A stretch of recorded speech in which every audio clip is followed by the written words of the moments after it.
For no good reason at all, I did this video in 2023 and you guys seemed to really enjoy it, and then I never came back to this topic again aside from doing a designer version. But I feel like in 2025 we have to revisit this topic because it's just a lot of fun. It causes me to do some real evaluation, to really look back at the last 5 years of fragrance releases as far as niche goes, really find what has stood out to me the most, what I've enjoyed wearing the most. And I do have a particular criteria that I'm going to go over here that really determines how a fragrance ends up in a list like this. So how about we go over that real quick? So like I said, a fragrance must have been released in the last 5 years from the time I'm recording this, which would mean since 2020. And one thing you'll notice is that you're not really going to see the hottest, newest 2025 niche fragrance releases in this list. And the reason is because they have a lot to compete against in terms of what came out in the 5 years prior. So they kind of have to prove themselves over time, whether that's a year or more, before they really actually make it into a list like this. So there's going to be a staggering between when a fragrance is released and when it actually gets in a top list like this as one of the best modern fragrances that you can buy. If the fragrance is a flanker, it needs to offer some kind of new functionality and personality to its DNA. If it's a new DNA, it actually needs to offer newness. It needs to bring some kind of scent personality that we haven't really seen in the market, or something that's not just trending and being twisted and tweaked and things like that. It is actually something out on a limb that is new and relatively accessible. And finally, I haven't said this in a while, but it still rings true to me. The fragrance needs to hold my interest, not just my attention. Now that can be taken a number of ways, but a simple way to take it is that first spray can be great, but man, where does it go? What story is it telling? What message is it conveying as it dries down? Does it keep my interest, or is it just an attention grabber? Nothing wrong with being an attention grabber, but at this point in the game, almost 10 years in, I'm looking for more. So with all that out the way, every fragrance will be linked in the description. How about we dive into some of the best modern niche fragrances that I've experienced in the past 5 years. These are in no particular order. You will see some fragrances I've been mentioning quite a bit over the past year because they're really moving me, and this is no exception to that. This is Zafferano from Acqua de Parma. It was released in 2022. Gosh, it is this slightly sweet, warm, spicy floral, a little bit of a bright citrus up top. There's obviously saffron as per the name. It's woody. There's something about the scent as it hangs in the air around me. It just paints a picture for me. I've been saying this in past videos, so I'm going to save you the time here, but it just moves me in a way I can't quite explain. It just smells so elegant.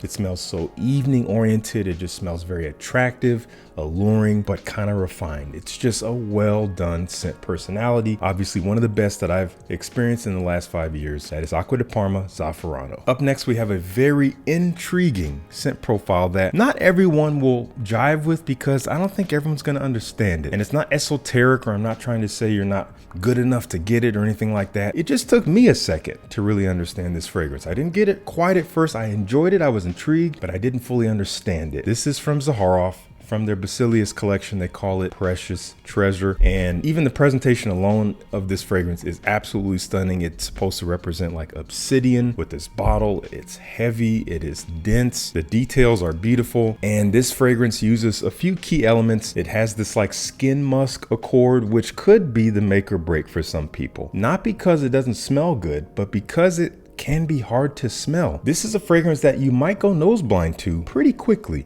and especially if you overload your nose by spraying a lot or spraying around the front area of your body, you lose it. But it's strong, and other people will smell it around you even if you're not smelling it. So on top of that skin musk accord is a beautiful spicy cardamom that's a little bit fresh, and I think the heart of this fragrance, what really glues it all together, is the Bushman's candle, which is a very special and rare ingredient.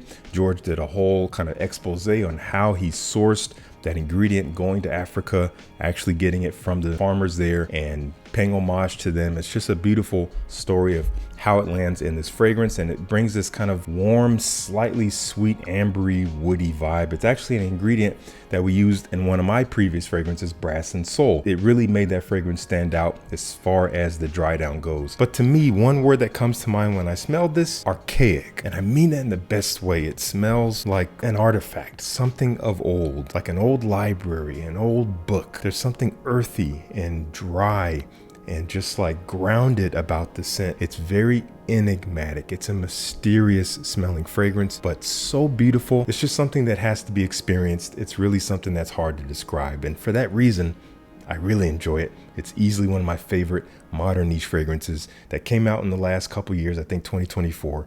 That is from Zaharoff, Precious Treasure. Let me know what you think. This originally came out in 2021. It is a flanker, and it makes this list because it does what I believe a flanker should do. It gives the DNA a new function and new personality. So it's not really all that redundant with its originator. This is Reflection 45. Now, this is the new batch. Amouage sent this to me earlier this year, and it's like the batch that got lost in transit, and it aged an additional few months, and so it's richer and stronger, and then they sold it for premium.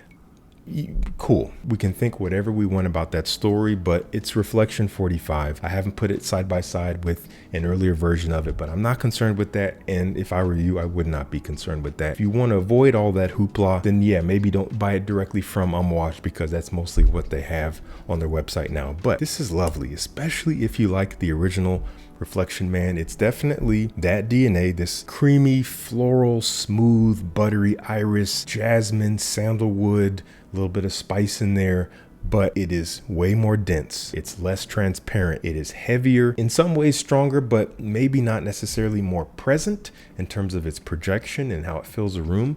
I'd say the original Reflection Man, at least my bottle, is way more diffusive, but this is no slouch. This is undeniable. It just sits closer because it's a heavier scent. It's a heavier concentration. Now, honestly, when I first tried this, it was when it came out. I got a travel atomizer from the brand. They sent it over, and I was like, I don't like this as much as the original. And I was really framing it from that because I've known the original for many years. So it was hard for me to detach myself from that and stop comparing them. But having some years away from this, the brand sent this over earlier this year. Like I said, I like this, and I can see a reason to have both if you like both.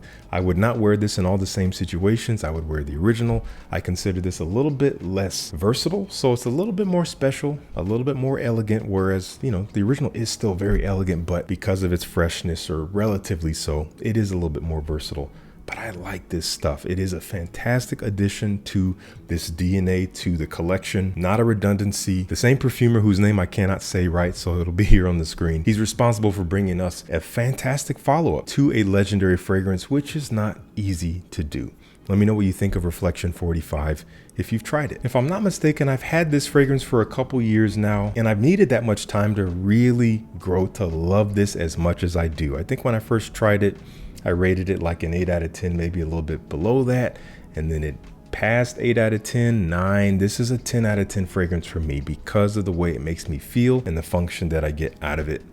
This is Gambit from Mind Games. You're gonna see a lot of stuff online. You're gonna see, oh, it smells like shower gel, or it smells like Dior Sauvage Elixir, or Dracar Noir, or something like that. And honestly, I think all of those comparisons are valid. It does have elements of those types of fragrances or scents. It does have a cleanliness to it, this very modern, masculine freshness, almost barbershop leaning. I can totally see that. But the more I've gotten to know Gambit, the more I've realized there's something special here. It does have a personality. It does have authenticity to it. It does have intentionality behind it. And what really sets this apart for me is the spiciness. It is based on a lot of cloves, and cloves can be a little bit polarizing. Not everyone loves heavy cloves. It's a very dry, kind of stuffy spice. Warm, stuffy, spicy, and that is what makes up the spiciness here. But there's other things going on. Yes, there is like a clean lavender. There's lots of woods, maybe some earthy patchouli. There is petitgrain, so there's this kind of fresher, lighter woodiness, almost citrus leaning in a way, but it wears as this very masculine, sexy, versatile, but in more ways like a nighttime type of fresh fragrance that is very modern and very attractive, and it just resonates with me. It's something that has stole my heart. The more I've worn it, and I've worn it a lot, it has topped my most worn lists, at least for the past year or two. And yeah, it's been around since 2023. I'm loving it more and more. I think it'll continue to stay in the rotation.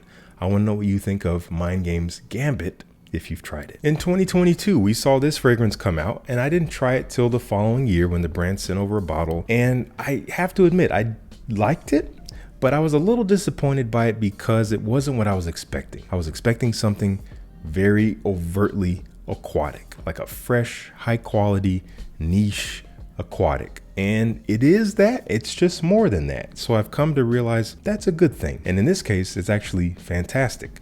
This is from Loumari and it's Porthole. And you'll see I have the new presentation. They sent this over. It is absolutely gorgeous. I love the upgrade. This is an upgrade in every way. Just in terms of this bottle design, it is stunning.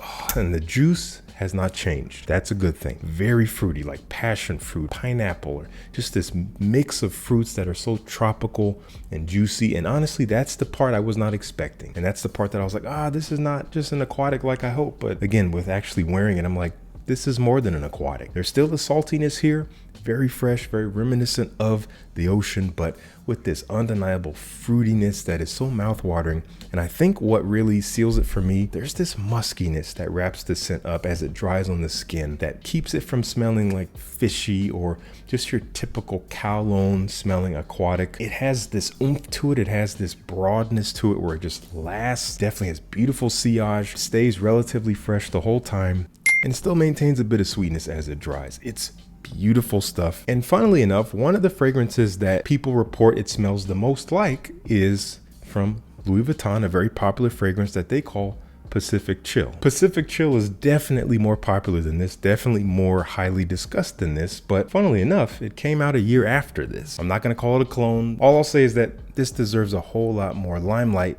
than it's getting.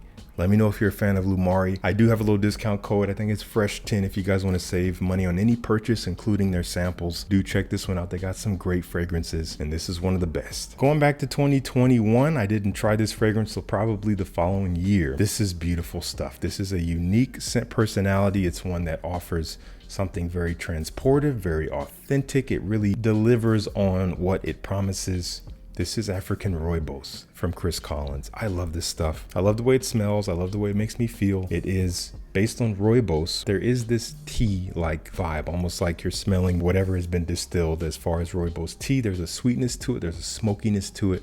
There's some citruses here that add a touch of fruitiness, add some brightness, some pop, some tanginess that kind of makes the mouth water, a nice little soft background of maybe woods. And it just wears in a very contemplative way, in a very calming way, but in an elegant way, in a way that does get some positive attention, doesn't smell like a whole lot of other stuff out there. It is an easy one to wear pretty much year round, almost for every occasion. Let me know if you know this one. That is African Rooibos from Chris Collins. This one was love at first sniffed. I've raved about it ever since I got my nose on it, I think sometime last year in 2024. And that is when it came out. This is from the house of Dusita, and they call it Pelagos. I can easily say that not everyone's gonna enjoy this. You have to like orris root, which is the root of the iris. It is starchy, earthy, even a little bit buttery, but built around that is this somewhat aquatic accord, this kind of green accord. It almost feels like in the Mediterranean or something, and there's like a forest nearby, so you're getting the greenness of that, but you're also getting the freshness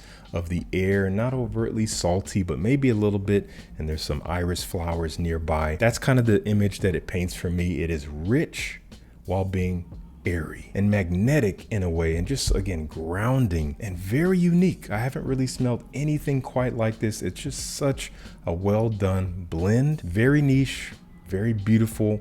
Get good performance out of it. It's an extrait de parfum, so no slouch here. I recommend a sample, not a blind buy.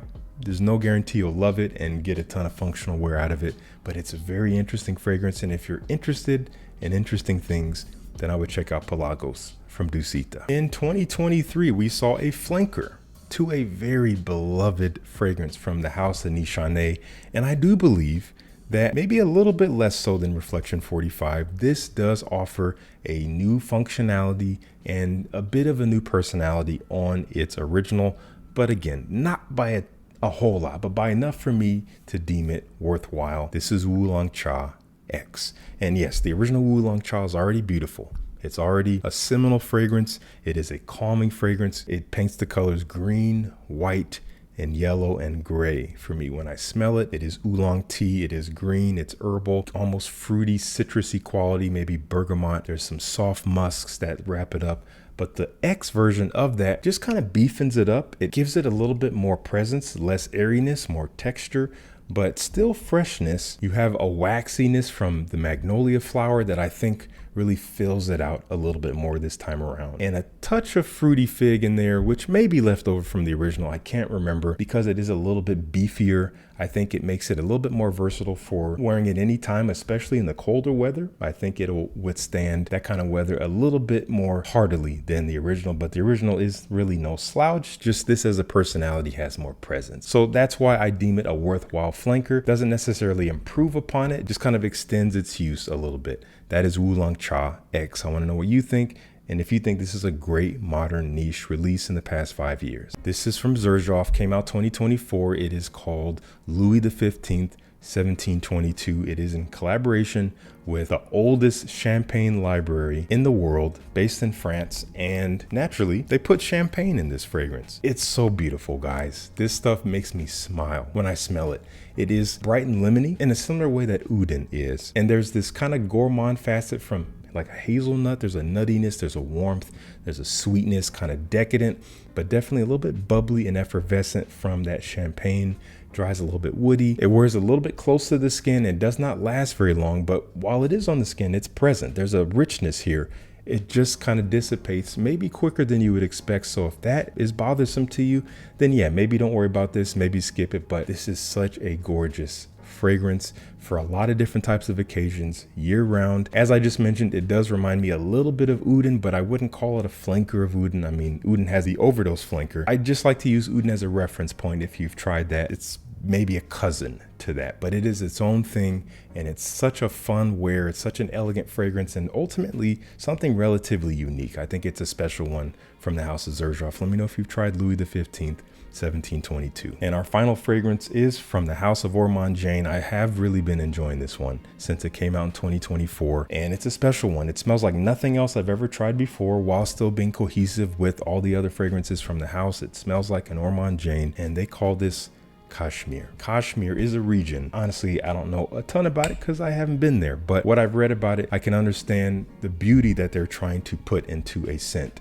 from that region. And even though it has nothing to do with cashmere, when the brand actually sent this fragrance to me, they sent me a cashmere scarf, which was very nice. But it does have this cashmere feel. I think it might use cashmerin, which is an aroma chemical, and it has this cozy, fuzzy, warm, almost woolly like scent and texture to it. In addition to being kind of warm, spicy, a little bit sweet in an odd way. There's a range of florals, there's a range of spices, lots of wood, some resins, some incense. It's such a complex fragrance. There's a lot of beautiful layers here. It will be very intriguing when you wear it. It's going to have a beautiful presence in the air because it is quite noticeable. It's quite long lasting, and it's also, again, very unique. This is pretty elegant, so maybe not everyday wear for this, but I think a lot of people will enjoy this, and they're going to find that it doesn't smell a whole lot like anything else they've tried. So if you want to experience what I just talked about, I would definitely put cashmere on your list of things to sample. It is a beautiful scent. It has captured me, and I can easily call it one of the best modern